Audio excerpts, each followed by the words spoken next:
Welcome to our channel English Avenue, where real stories not only touch your heart, but also train your ears, your brain, and your voice.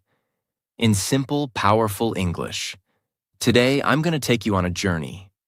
A journey of dreams, luxury, pain, betrayal, and success. But this is not fiction. This is a true story. The story of a man who started with nothing and created a name the whole world respects. Gucci. Yes, the brand you see on fashion runways.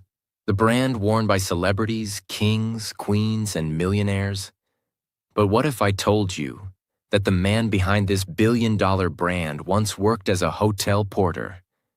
He opened doors. He carried luggage. He stood near staircases with a uniform. He was just a boy with a dream. And today, I'm going to tell you how that boy became a legend. Watch till the end, and you will not only learn English. You will learn about life, business, struggle, and courage. You will discover how a vision can survive even betrayal and family war. Every word in this story is spoken slowly, clearly, and simply, so you can listen, learn, and grow with every second. So now, let's begin. Part 1. The Hotel Boy. Let me take you back to the year 1881. A baby boy was born in Florence, Italy. His name was Guccio Gucci. His family was not rich. They lived a simple life. His father, Gabriello Gucci, was a leather craftsman. He made small items with his hands: belts, saddles, bags. He worked hard, but the family didn't earn much. Times were tough. Guccio was a quiet boy. He didn't have many toys. He didn't wear new clothes. But he had something many children didn't have: curiosity.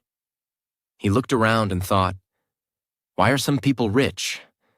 Why do some people dress so well? What makes them different? He didn't say these questions out loud, but he watched. He listened. He observed.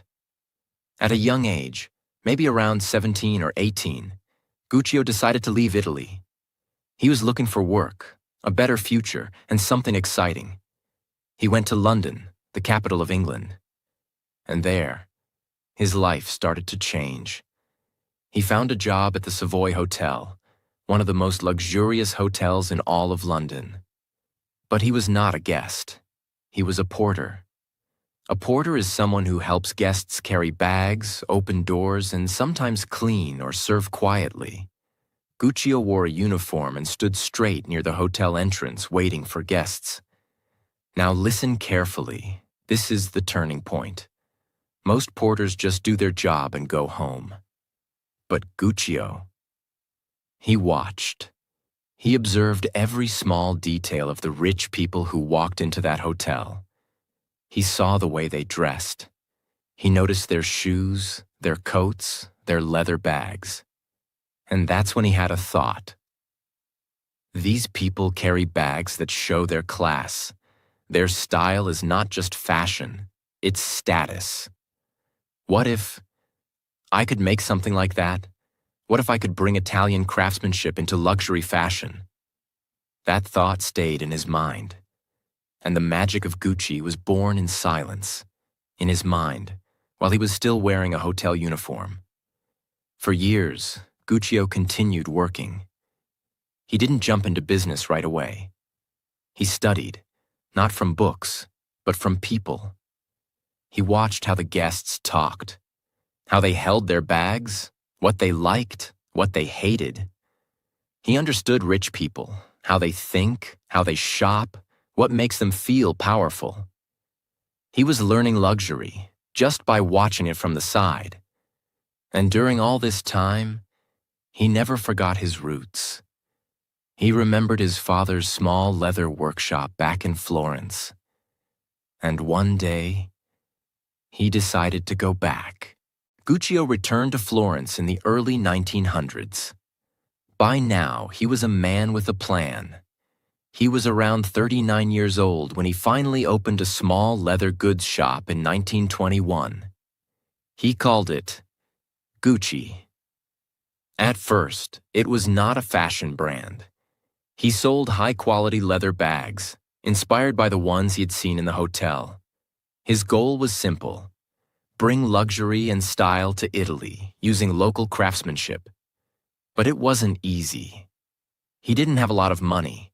He worked every day, long hours with his hands, designing, stitching, selling. But slowly, people noticed.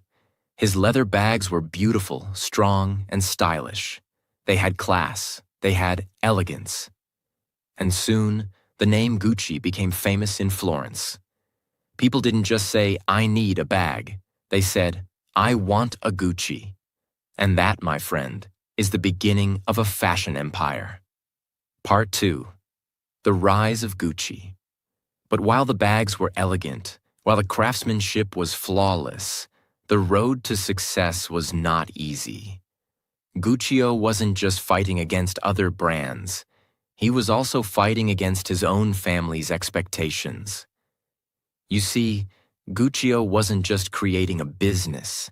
He was creating a legacy, and legacies come with challenges. One of those challenges was his own sons.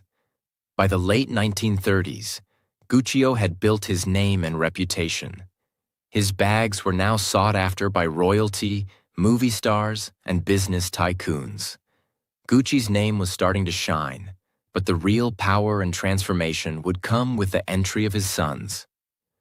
Guccio had 3 sons. Aldo, the oldest, who was driven, confident, and often a bit forceful in his decisions. Vasco, the second son, who was quieter and less involved in business. Rodrigo, the youngest, who, at first, was not interested in the business at all. But Guccio was not just creating a business empire. He was creating a battle for control. As his brand grew, his sons wanted to have their say in how the company would be run. It was clear that the time would soon come when Guccio's sons would fight for power, each believing that their vision for Gucci was the right one. But before that, the brand had to grow. And it would grow because Aldo, the eldest son, was determined to take Gucci to new heights. In the 1950s, Aldo made a bold move. He decided to take Gucci from a small, Florence-based brand and turn it into a global empire. He set his sights on America, a country that was quickly becoming the center of the fashion world. Why America? Because America, with its growing wealth and glamorous lifestyle, was the perfect place for Gucci's leather bags, shoes, and accessories. Americans loved luxury. They loved status symbols. And Gucci was about to become one of the most powerful status symbols of all time. But Aldo faced an enormous challenge. He had to make Gucci more than just a high-quality product. He had to make it a cultural phenomenon. So he focused on advertising, marketing, and creating a story that would make people want Gucci products. Aldo's genius was in making Gucci a lifestyle. He didn't just sell products, he sold a dream. The idea that when you wore Gucci, you were not just wealthy, you were also part of a select group of elite individuals. Gucci became a symbol of sophistication, class, and world-class taste. One of the key moments that helped solidify Gucci's identity was the creation of its now famous green and red stripes. These stripes weren't just for decoration. They became the mark of luxury. If you saw the stripes, you knew it was Gucci. It was simple, it was bold, it was powerful. But how did the stripes become so iconic? It all started when Aldo Gucci decided that his products needed something special, something memorable. He drew inspiration from the idea of Italian equestrian style, the kind of horses and riding gear used by wealthy Italians in the past. He combined this heritage with modern fashion and design. It was genius. the green and red stripes became the signature design that would be recognized worldwide. People began to associate those colors with luxury, elegance, and exclusivity. As the 1960s rolled around, Gucci had officially become an international phenomenon. The brand was no longer just about handbags. It had expanded into shoes, belts, scarves, ties, and even clothing. Gucci was everywhere. And the more Aldo pushed Gucci forward, the more the brand became tied to royalty, film stars, and the rich. Jackie Kennedy, the wife of U.S. President John F. Kennedy, became one of the most famous people to wear Gucci. Her Jackie O bag became iconic. This wasn't just a bag. It was a symbol of power, style, and grace. Women everywhere wanted to look like Jackie Kennedy, and they wanted to wear what she wore. Gucci wasn't just a brand, it was a story. The brand's association with Hollywood grew stronger every year. Audrey Hepburn, Sophia Loren, and Grace Kelly were all spotted wearing Gucci. In fact, some of Gucci's designs were so beautiful, they were worn in movies as part of the costumes. The Hollywood connection only made Gucci more desirable. The more famous people wore it, the more it became a symbol of status. Gucci was no longer just a leather goods shop in Florence. It was a global powerhouse, with stores opening in London, New York, and Tokyo. The dream that Gucci had started with a small shop was now a massive global brand. But while Gucci was rising in the world, something else was happening behind closed doors. The family was falling apart. The story of Gucci became as much about betrayal, jealousy, and conflict as it was about success. Gucci, the founder, had passed away in 1953. His sons, Aldo, Vasco, and Rodrigo, each wanted to take the business in their own direction. This family divide would soon turn into a war for control of the Gucci empire. Aldo, the eldest son, had been running the company for years, but he was now facing stiff competition from his brothers, who believed they should have more control. This family war would not only change the future of Gucci, but also set the stage for some of the darkest moments in the company's history. Part 3. The Gucci Family Drama. Aldo was ambitious, bold, and full of ideas. He wanted to expand the brand globally, and he wasn't shy about making big decisions. But his brothers, Vasco and Rodrigo, also had ideas of their own. Vasco, who had initially been uninterested in the family business, now wanted a say in how things were run. Rodrigo, the youngest, was caught in the middle, unsure of where his loyalties lay. As time passed, Aldo became more assertive, and his brothers started feeling left out. It wasn't just about money anymore. It was about pride, ambition, and the desire for control over the Gucci name. Aldo had poured his heart and soul into Gucci's success, but his overconfidence led to mistakes. He became obsessed with expanding the business. While his drive made Gucci into a global brand, it also made him reckless. He took on massive debts in the name of growth, thinking that expansion was the key to Gucci's future. But all of this came at a price: family unity and trust.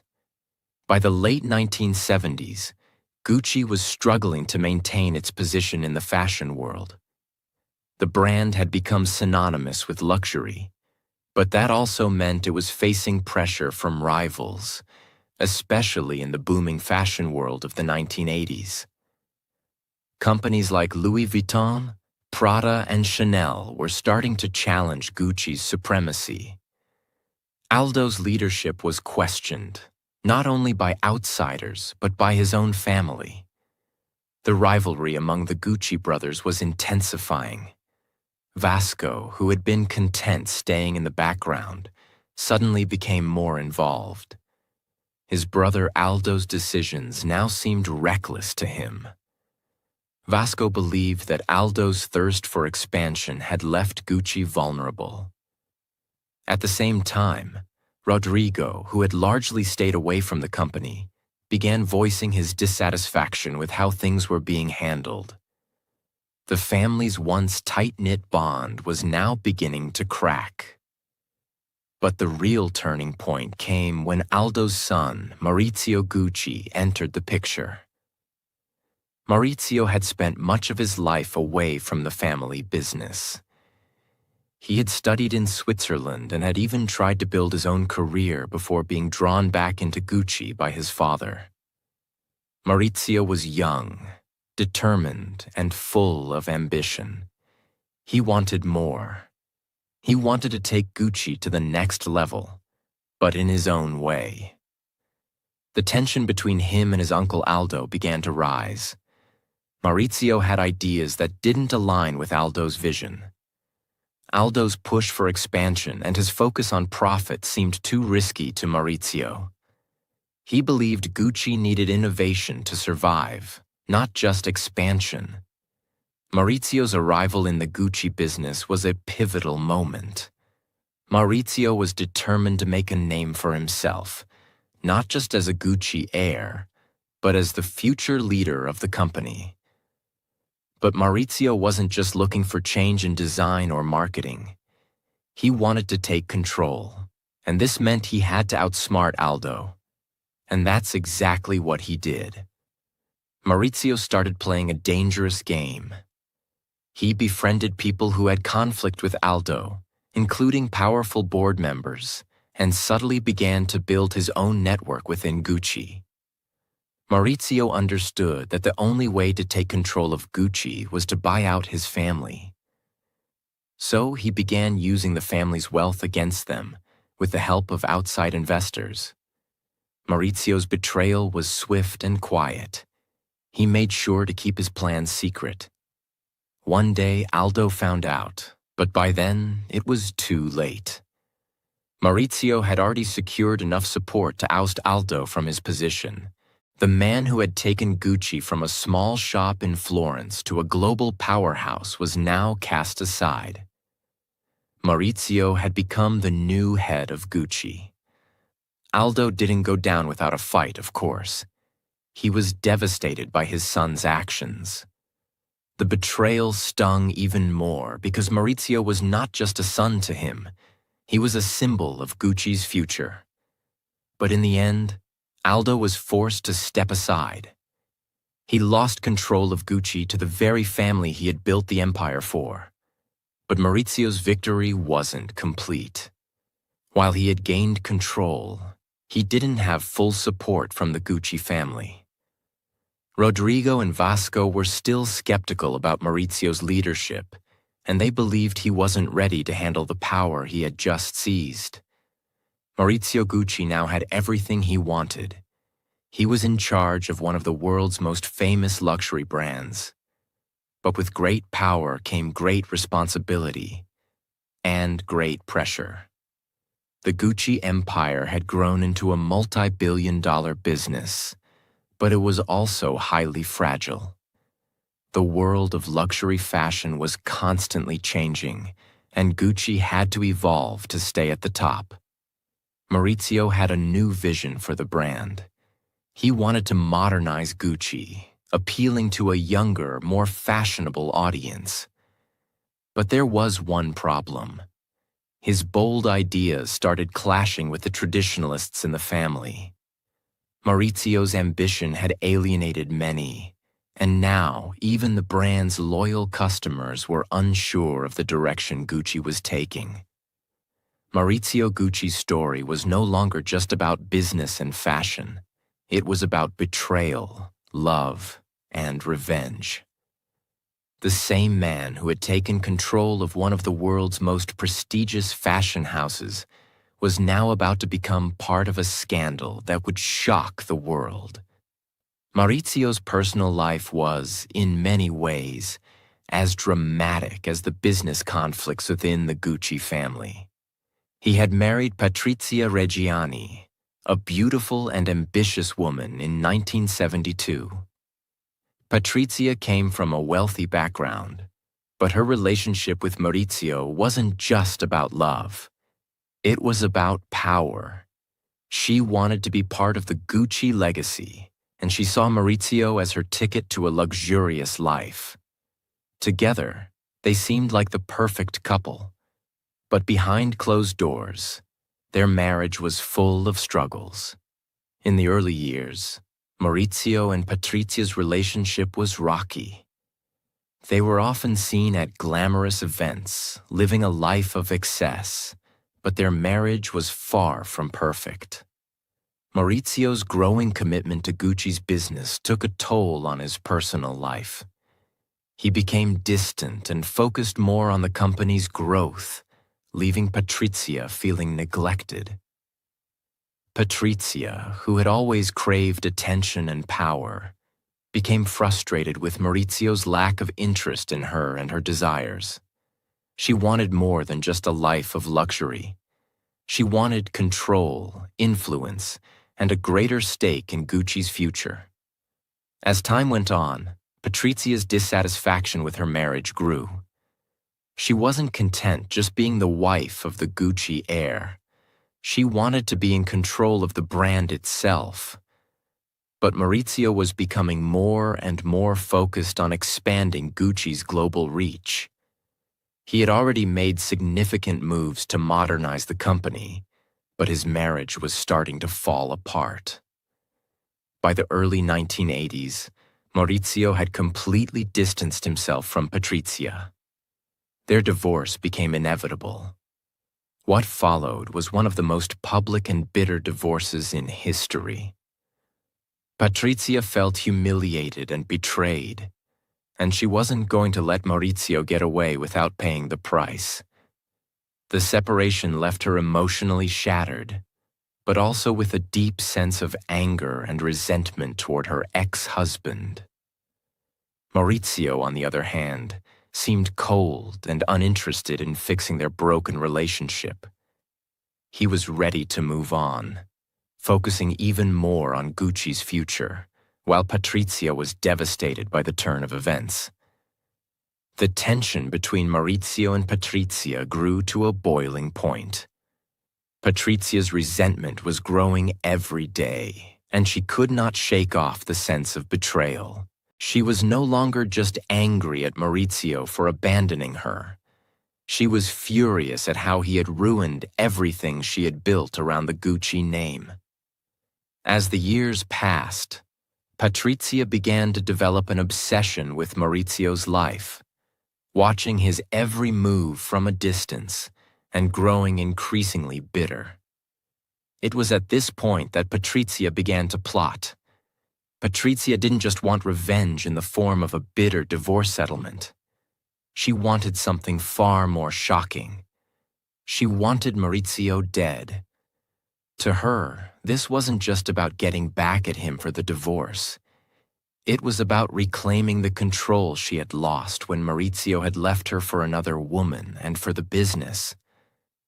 Maurizio's life was starting to unravel in the most dramatic way possible. Patrizia began seeking out hitmen to carry out her plan.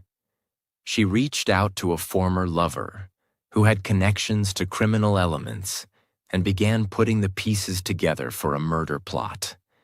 She didn't want just anyone to kill Maurizio. She wanted someone who could do it in a way that seemed like an accident or a random crime. She carefully chose the date and location, planning to carry out the murder in the most shocking way possible. On March 27, 1995, Maurizio Gucci was walking into his office at Gucci's Milan headquarters. It was a typical day, and Maurizio had no idea what was about to happen. As he approached the entrance of his office building, a gunshot rang out, striking him in the back.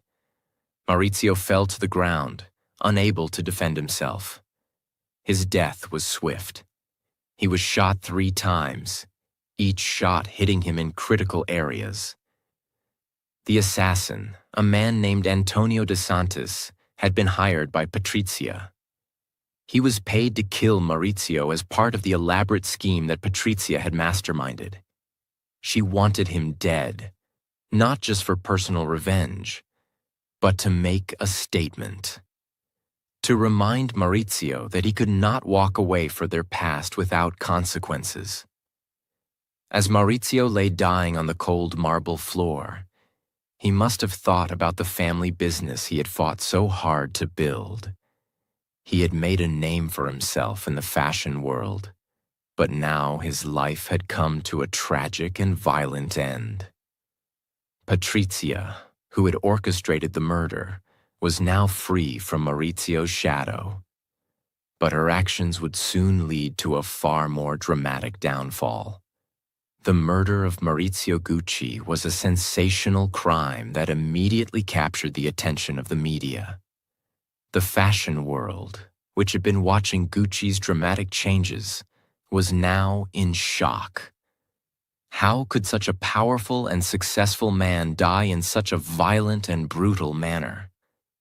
The investigation into Maurizio's murder was swift, and it didn't take long for the police to uncover the shocking truth. Patrizia Reggiani, Maurizio's ex-wife, was arrested and charged with conspiracy to murder. The evidence was overwhelming, and it became clear that she had been the mastermind behind the plot. Patrizia had planned the murder carefully, using her wealth and influence to arrange everything, from the hitmen to the logistics. She had been driven by jealousy, revenge, and a twisted sense of power. Patrizia's arrest stunned the world. She had been the woman behind the glamorous Gucci image, but now she was the face of a tragedy. The once promising future of Gucci was now overshadowed by the dark legacy of a family torn apart by betrayal, murder, and revenge. After Maurizio's death, the Gucci brand had to deal with a storm of controversy. The family squabbles, the divorce, and the murder that had unfolded so publicly had left a scar on Gucci's reputation. Many believed that the company would crumble under the weight of this scandal, but in reality, Gucci's spirit was too strong to be destroyed by the tragic events of the past. At the time of Maurizio's death, the Gucci brand was a bit stagnant. There were many challenges facing the company: internal conflict, lack of direction, and an increasingly competitive luxury market. Gucci's traditional image was beginning to feel outdated, and the luxury industry was changing. So, the Gucci family was at a crossroads. Would they continue on the same path, or would they take a bold risk and reinvent the brand entirely? It didn't take long for new leadership to step in, and the first step was bringing in Tom Ford, a young designer from the United States. Ford's entry into Gucci marked the beginning of a new era for the company, an era that would completely revitalize the brand. Ford was bold, innovative, and had a unique vision. He was determined to transform Gucci into a global fashion powerhouse, one that was as cutting-edge as it was luxurious. Ford's first collections for Gucci were game-changers. His designs were edgy, modern, and sensual, and they resonated with a younger, more fashion-forward audience. Under his direction, Gucci became synonymous with high-end glamour and sophistication, and it wasn't long before the brand was once again on the cutting edge of fashion. Under Tom Ford's leadership, Gucci experienced a renaissance. Ford's first Gucci show in 1995, shortly after Maurizio's death, was a statement to the world. He showcased a bold new vision that mixed luxury with sex appeal, and it was an instant success. Revenues skyrocketed as Ford's designs caught the attention of the fashion world. His work had a massive impact on Gucci's image and identity, turning it into one of the most coveted fashion labels globally. In just a few years, Ford helped increase Gucci's profits by over 500%. His provocative campaigns, which often featured high-profile supermodels and celebrities, brought Gucci back to the forefront of fashion. The brand was now known for its bold designs, luxurious appeal, and powerful presence in the fashion industry.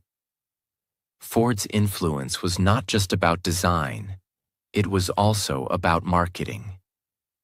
He transformed Gucci from a traditional brand into a global fashion phenomenon. His use of advertising and celebrity endorsements helped solidify Gucci as a status symbol for the rich and famous. The brand became synonymous with success, power, and wealth. Gucci's rise under Tom Ford wasn't just about design and innovation. It was also about a financial explosion. In the late 1990s, Gucci's revenues exploded from around $500 million to $2.5 billion. The brand had officially bounced back from the crisis it had suffered after Maurizio's death. One of the most impressive aspects of Gucci's resurgence was how it managed to capture the attention of a new generation of young, wealthy consumers. As the 2000s progressed, Gucci became more than just a luxury brand. It became a symbol of modern success. Celebrities, musicians, actors, and athletes all wore Gucci, and it became an essential part of the fashion elite's wardrobe. By the early 2000s, Gucci was one of the most valuable fashion brands in the world. It was also one of the most recognizable names in global luxury, commanding top prices for its handbags, shoes, and ready-to-wear collections. In 2019, Gucci's brand value was estimated to be around $18 billion, and its annual revenues had surpassed $10 billion. This was a huge turnaround, given that the brand had once been on the brink of collapse just a few years earlier. Tom Ford's reign at Gucci ended in 2004, but the brand's growth didn't stop there. Alessandro Michele, who became Gucci's creative director in 2015, brought his own unique vision to the brand. He embraced gender fluidity, bold patterns, and a mix of styles that appealed to a younger, more diverse audience. Under Michele's direction, Gucci once again reinvented itself, and it quickly became one of the most talked-about brands in the fashion world. His collections were filled with unexpected combinations of bold colors, floral patterns, and historical references, and they resonated with a generation that was seeking something different from the traditional luxury brands. Gucci's revenue under Michele has continued to grow, and in 2020, the brand's global sales were estimated to be around $9 billion, maintaining its status as one of the most powerful and influential fashion labels worldwide. In 2016, Patrizia was granted parole after serving just 18 years of her sentence. She was released from prison at the age of 67 and returned to the luxurious life she had once known. But it was a far cry from the power and fame she had enjoyed as Maurizio's wife. She was often seen in high-end fashion and continued to live in the lap of luxury, even though her past was permanently stained by the murder of the man she once loved. Today, Gucci stands as a global fashion powerhouse. The brand has continued to thrive in the competitive world of luxury fashion, constantly evolving and embracing new trends. It's now a part of the Kering Group, one of the largest luxury conglomerates in the world, which also owns brands like Saint Laurent, Bottega Veneta, and Balenciaga. Gucci's success is not just measured by its profits or prestige. It's also about the legacy it continues to build. The brand has become a symbol of empowerment, innovation, and timeless style. It has evolved from a family business to a global icon, with its sustainability initiatives and commitment to creativity paving the way for future generations in fashion. Gucci's journey from a family-run business to a global fashion icon is one of the most incredible stories in the history of fashion. Despite the tragedy that struck the Gucci family, the brand's ability to reinvent itself and adapt to new times is what has made it an enduring symbol of luxury, creativity, and success. Maurizio Gucci's death, Patrizia Reggiani's obsession, and the murder that shocked the world are all part of the larger story of Gucci. A story of triumph and tragedy, betrayal and success, and a brand that refuses to die. It serves as a powerful reminder that even in the face of great loss, something new and extraordinary can emerge. The legacy of Gucci will continue to inspire fashion lovers, entrepreneurs, and dreamers all over the world for years to come. And while the family's story may have been full of scandal, betrayal, and tragedy, it ultimately showcases the resilience of the Gucci name and the power of reinvention. And that's the end of the unbelievable story of Gucci, a brand born from hard work, nearly destroyed by greed and betrayal, and finally brought back to life through vision, courage, and change. What can we learn from this? 1. Success can be taken away if we forget our values. 2. Family or business, trust is powerful, but so is betrayal. 3. Even after the darkest moments, it's never too late to rebuild. 4. Leadership matters. Right people can turn failure into success. 5. Change is not the end. It can be the beginning of something greater. Gucci's story teaches us that life is not just about rising, it's about rising again after we fall. That's what makes a brand, a person, or a dream truly legendary. So whether you're learning English, building a dream, or just trying to find motivation in your own story, don't give up. Keep learning, keep moving forward, and remember, even the biggest success stories started with pain, struggle, and a choice to keep going. Thank you for watching. This is your place for stories, book summaries, life lessons, motivation, and learning English every day. Don't forget to like, share, and subscribe. See you in the next story.